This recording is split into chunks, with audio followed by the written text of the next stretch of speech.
Albin e vocês estão no canal Interpretação dos Sonhos. Hoje nós vamos falar sobre o que Jesus sempre fazia antes de cada milagre que ele realizava. Para isso, eu separei um trecho das Escrituras do Novo Testamento, encontrado no Evangelho de Mateus, capítulo 8, versículo 1 a 3. E em cima desse trecho nós vamos entender, às vezes, alguns entendimentos que passam batidos aos nossos olhos e que precisamos nos debruçar melhor sobre eles, entender o contexto em que ele se passou para entender o que os escritores da época queriam nos dizer, nos passar. Então, diz assim: ora, descendo ele do monte, grandes multidões o seguiram. E eis que um leproso, tendo se aproximado, adorou-o, dizendo: Senhor, se quiseres, pode purificar-me. E Jesus, estendendo a mão, tocou-lhe, dizendo: Quero, fica limpo. E imediatamente ele ficou limpo da sua lepra. Mateus capítulo 8, versículo 1 a 3. Então, antigamente, na época de Jesus, quando alguma doença acometia um habitante da localidade, ele ia ou era levado até os médicos locais. Geralmente quem fazia a função dos médicos naquela época eram os sacerdotes. E o sacerdote, vendo que se tratava de lepra, hoje conhecemos como hanseníase, uma doença de pele onde ficam mucosas e nós perdemos a sensibilidade ali, o tato, dependendo aonde ela comete no corpo humano. Na maioria das doenças de pele que surgiam, mesmo que não sendo lepra, o sacerdote entendia como lepra. E diagnosticado a pessoa com lepra, o que era feito? Ele era considerado um impuro e ele tinha que se retirar da sociedade. Ele começava a ser tratado como um marginal. Ele não podia se aproximar de centros urbanos, ele não podia voltar para a sua família, muito menos para a sua casa. Então, eles tinham que se retirar para lugares afastados de tudo e de todos. A religiosidade da época acreditava que havia uma ligação entre o pecado e a doença, e a lepra era uma delas. Se vocês quiserem entender melhor sobre como era diagnosticado a lepra, vocês têm que ir no Velho Testamento, no livro de Levítico, capítulo 13 inteiro. Ali fala com detalhes como o sacerdote identificava a lepra. Como eu disse para vocês, a maioria das doenças de pele eles tratavam como lepra. E aí essa pessoa começava a ser tratada como impuro. Na prática, como se dava isso? Então, surgiu alguma mancha na pele da pessoa, mancha esbranquiçada ou mucosa já, feridas, a pessoa era levada até esse sacerdote. Esse sacerdote, quando ele identificava lepra, então os familiares já tinham que se afastar daquela pessoa e aquela pessoa tinha que se afastar da sociedade. E ele era tratado como impuro e deveria se retirar, principalmente para lugares desertos. Se por acaso ele encontrasse outras pessoas em seu caminho, ele devia erguer a mão e falar: impuro, impuro. A pessoa que encontrava com ele entendia que ele tinha alguma doença. Principalmente a lepra, eles morriam de medo. Hoje nós chamamos de hanseníase e há tratamento. Antigamente não. Então as pessoas automaticamente se afastavam. E aquela pessoa, ela começava a morar sozinha. Às vezes encontrava outros impuros e começavam a coabitar juntos ali. Mas eles não podiam se aproximar da sociedade. Então a autoestima daquela pessoa ia lá embaixo. A confiança em si mesmo dessas pessoas que eram consideradas impuras ia lá para baixo. Essa pessoa, eles não tinham com quem conversar, não tinham com quem desabafar. A religiosidade da época as rejeitava. Eles não podiam nem chegar ao templo. Eles não podiam se aproximar de centro nenhum. Eu tive o meu avô, que eu convivi muito com ele, e ele era acometido por essa doença. Como eu disse para vocês, hoje a medicina, hoje a sociedade, os meios jornalísticos chamam de hanseníase. e há tratamento e é bem avançado hoje em dia. Na década de 80, na década de 90, ainda não se conhecia tanto como hoje, e o meu avô tinha no corpo inteiro. Eu era adolescente e eu cresci na casa do meu avô. E sempre que, por exemplo, não tinha aula, eu corria para passar o dia inteiro com ele. Às vezes eu chegava cedo, lá 7, 8 da manhã, encontrava ele pro lado de fora, sem a camisa, então dava para ver bem as feridas no corpo dele, principalmente nas pernas. Ele ficava sentado lavando com soro, com uma água que ele recebia no posto, aquelas feridas, escamas grossas que tinha. Eu lembro que o pé dele, em razão da lepra, da hanseníase, diminuiu, ficou bem pequenininho. Quando ele puxava os dedos do pé, o osso saía para fora, os ossos do dedo, e ele tinha que lavar aquilo. Ele não sentia dor, ele não sentia nada, mas eu nunca vi meu avô triste, mas a gente sabia que aquilo ali era doído demais a pessoa carregar aquela moléstia. Ele contraiu isso porque quando ele era novo, ele trabalhava como coletor de lixo numa cidade do interior de São Paulo, uma cidade pequena, no Vale do Ribeira. E ele fazia todo esse serviço com uma carroça e um burrinho puxando. Ele retirava, coletava o lixo da cidade, era lixeiro, como antigamente falavam. E fazendo esse trabalho ele contraiu essa doença, hanseníase, lepra que chamavam. Ela foi mais afetada ainda nas pernas, porque logo que ele ficou com a doença, os amigos sabiam, existem pessoas, a gente não acredita nisso, mas existem pessoas que são mal, querem ser mal. Ele sentado num lugar, os amigos chegaram com um jornal pegando fogo e colocaram embaixo da perna dele. E depois que a perna começou a pegar fogo, ele não sentia por causa da lepra. Aí que ele viu que estava pegando fogo, apagou. E ele carregava, mesmo em idade já, aquelas manchas. A perna dele, além da lepra, era toda queimada em razão dessa brincadeira que fizeram com ele. E mesmo assim, você conversando, ele falava que eles não entendiam, que ele perdoava esses amigos dele que fizeram isso. Eu lembro que toda semana eu ia com ele no postinho pegar os remédios, faixa, gases, pomada, e ele vivia enfaixando. Eu lembro que meu avô faleceu fazendo uma gamela, como se fosse uma pequena canoa de madeira. Ele cortou o tronco de uma árvore e com a mão ele talhava ali fazendo a gamela. Ele morreu, meu avô faleceu sem terminar. Ele estava fazendo essa gamela justamente para lavar os pés ali, para poder enfaixar, depois passar a pomada e enfaixar. Eu lembro que ele me dava as faixas, eu gostava de brincar com as faixas. Eu vi meu avô convivendo com essa doença. Eu não vi meu avô, em hipótese alguma, eu não lembro de meu avô triste, mas eu sei que era terrível conviver com essa doença. Antigamente, muito mais na época de Cristo, muito mais, porque as pessoas que, além de precisarem de um tratamento e de precisarem ser melhores cuidadas na parte emocional, na parte física, pelo contrário, elas eram totalmente tiradas do meio das cidades, do meio da sociedade. Você não podia encostar nessas pessoas, você não podia conversar com essas pessoas.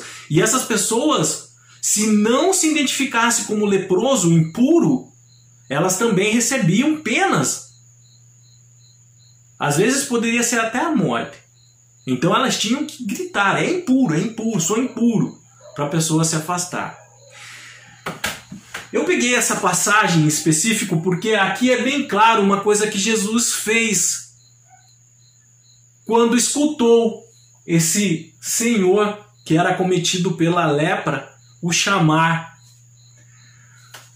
Senhor, se quiseres, pode purificar-me.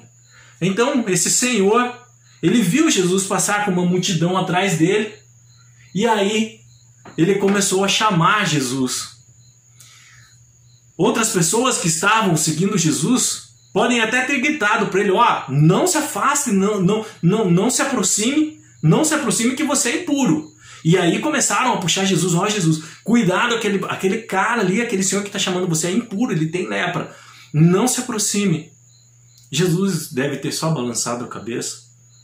E vendo ele se aproximar de Jesus, ele deu 2 passos na direção de Jesus e gritando o nome de Jesus, Jesus correu em direção dele.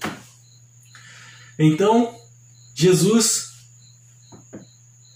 estendendo a mão, o que Jesus fez?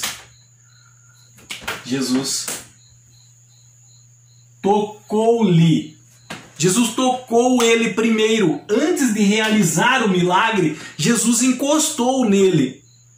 Quando Jesus deve ter encostado nele, as pessoas em volta se escandalizaram. Nossa, ele está tocando num impuro. Jesus queria mostrar para todos ali uma lição com relação a isso. O que Jesus fazia antes de cada milagre? Jesus tocou aquela pessoa antes de realizar o milagre. Aquele toque, quando nós lemos essa passagem, pode não ter muito sentido ou pode passar batido, como eu disse no começo do vídeo. Mas para aquele senhor que recebeu aquele toque, que depois que foi considerado impuro, afastado da sociedade, que nunca mais ninguém conversou com ele, aquele toque de Jesus teve muito sentido e muito valor. Aquele toque de Jesus no corpo daquele senhor leproso, com o corpo tudo cheio de ferida, mancha, não foi só compaixão. Foi mais que compaixão. Foi um resgate que ele recebeu de volta ao convívio de novo com a humanidade. Aquele toque teve compaixão, teve amor, teve empatia, teve o desejo de servir naquele toque. Aquela baixa estima, aquela falta de confiança em si mesmo, quando ele recebeu aquele toque, novamente a chama dentro dele se acendeu de esperança de que alguém pudesse devolver ele.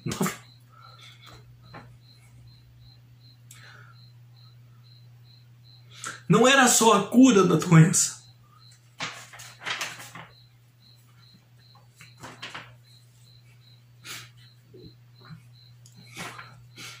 Mas era a volta de novo a viver.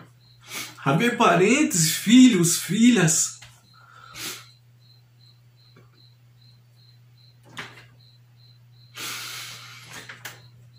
Então Jesus disse para ele, fica limpo. Mas antes do milagre ser realizado, Jesus tocou nele. Jesus devolveu para ele o sentido de viver. Autoconfiança, autoestima. Então, Jesus novamente olha e fala, a tua fé te salvou. Por que Jesus falava isso? Porque aquela força interior, que todos nós nascemos com ela, que hoje chamam de espiritualidade, novamente se reacendeu e essa força fez um milagre acontecer na vida daquela pessoa. Mas antes, Jesus devolveu essa força para ele, que estava apagada. Apenas lembrou o espírito e a alma dele que ela estava ali. E com um toque, falou, eu quero, fique limpo.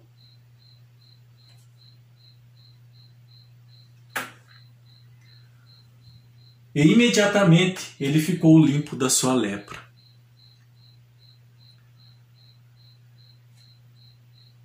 Então Jesus, continuando, se vocês pegarem ali, Jesus fala assim, ó, vai até o sacerdote, mostra para ele que você não tem mais a lepra. Por que Jesus estava fazendo isso? Era a mesma coisa que hoje, por exemplo, Jesus fala, ó, vai até um posto de saúde, até um hospital, faz novamente o diagnóstico, aí vão ver que você está limpo e você vai poder voltar para a sociedade. Era isso que Jesus queria dizer. vai até o sacerdote, era um médico, foi quem diagnosticou ele com a doença e afastou ele da sociedade. Agora você vai até o sacerdote, ele vai ver que você está limpo, que você não é mais impuro e você vai ganhar sua vida de volta. Então não era só a doença que estava em jogo, era a vida da pessoa. Quando o nosso sistema imunológico está baixo, nós somos acometidos por todos os males que nem imaginamos, tanto psíquicos como no físico. Então aquela lepra pode desenvolver muitas outras doenças, acarretar muitas outras doenças. O meu avô, quando faleceu, não foi só da lepra. Ele estava com infecção de vários órgãos já. E por quê? Porque ele estava cansado. Essas pessoas que eram retiradas do meio da sociedade, ao invés de terem tratamento, chega uma hora que elas ficam cansadas. E aí o psicológico se entrega. Quando o psicológico se entrega, o físico também se entrega. Por isso a importância de, diante de uma situação, de não nos entregarmos aos nossos problemas, aos nossos medos, às nossas ansiedades. É por isso que nós estamos falando sobre esse assunto hoje. Você pode estar até estranhando sobre falarmos disso de um assunto de interpretação dos sonhos, mas aqui envolve o nosso sistema imunológico, a nossa psique. Tudo é interligado. Sintomas físicos, sintomas emocionais podem aparecer em nosso sonho. Nosso subconsciente pode nos dar sonho, por exemplo, nos fazendo lembrar dessa história, tentando resgatar uma chama que antes tínhamos e com o tempo se apagou por tantas decepções, tantos problemas encontrados, problemas a serem resolvidos. Então, respondendo o questionamento desse vídeo, o que Jesus fazia antes de cada milagre? Ele tocava nas pessoas. Ele tocava nas pessoas. Mas o que estava por trás desse toque de Jesus? Não era só a realização do milagre em si, mas era devolver a vida para essa pessoa.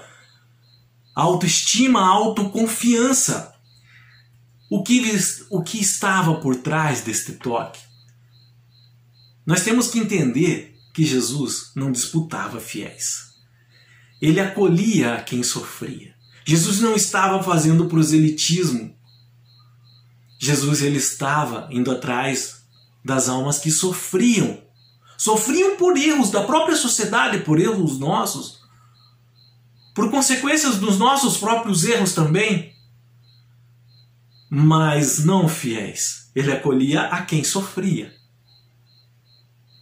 Jesus ele sugeria um caminho quando ele nos tocava. Quando ele tocava essas pessoas. Ele mostrava que o esforço deveria vir delas, na direção de uma reforma interior, de uma reforma íntima. Ele precisava que aquela pessoa voltasse a acreditar nela mesma, que ela podia, que ela era capaz.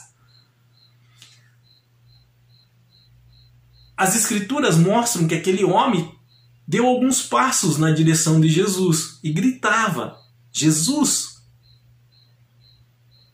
me cura.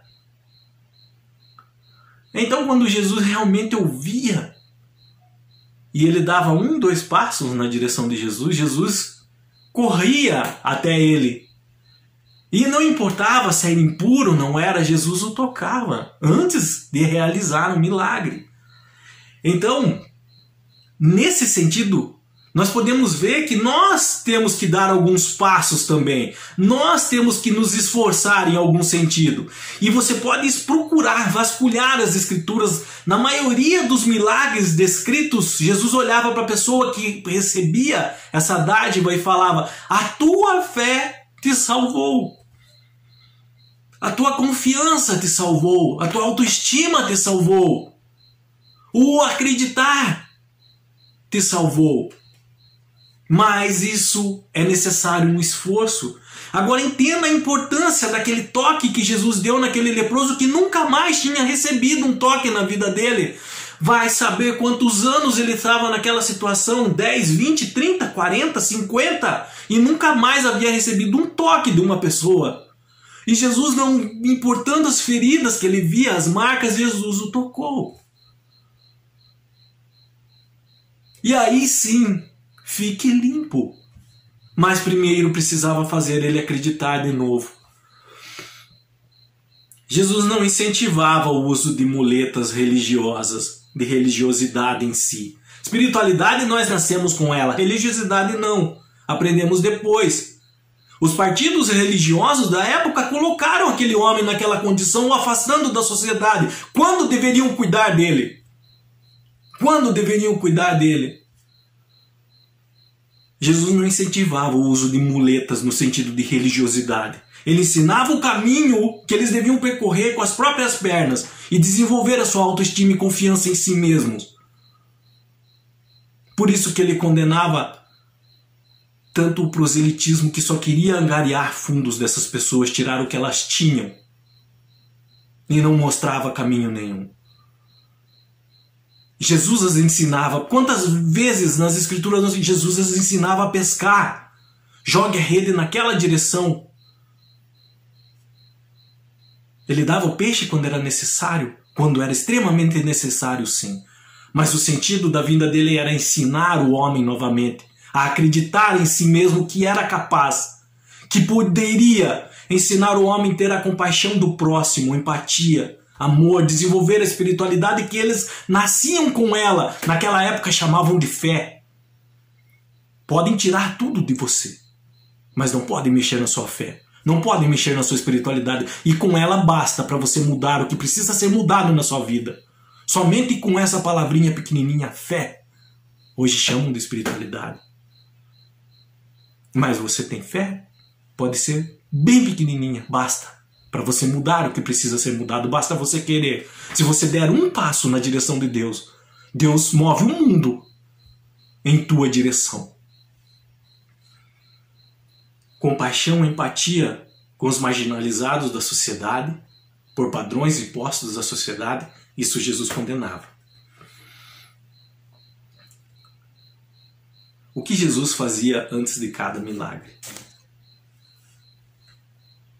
Jesus fazia o homem voltar a confiar em si mesmo. Através de um toque, de uma palavra de carinho, de amor, de compaixão, de se colocar no lugar dela. Então muitas pessoas perguntam: como eu desenvolvo meus dons? Como eu desenvolvo minha espiritualidade ou minha mediunidade? Compaixão. Se você der um passo na direção do próximo, o resto é consequência. Qualquer dúvida que vocês ficaram com relação a esse assunto, deixa nos comentários, eu estarei lendo e respondendo vocês. Se vocês quiserem compartilhar alguma experiência que já tiveram nesse sentido, de sentir o toque de Jesus, de Deus na vida de vocês, da espiritualidade, de acordo com a sua crença, deixa nos comentários, outras pessoas estão lendo, podem aprender com você. Podem aprender com relação ao que você viveu, como você mudou a sua vida através do seu esforço, de voltar a acreditar mais em si próprio, em si mesma. E no mais, tenham bons sonhos. Deus abençoe muito, muito mesmo a vida de cada um de vocês. E não deixem de acreditar na força que vocês nasceram com ela, na força que Deus entregou a cada uma de vocês, a cada um de vocês. Essa força pode muito entregar na mão de vocês o que vocês desejam, mas saibam o que você deseja. Deus abençoe e até o próximo vídeo. Tchau!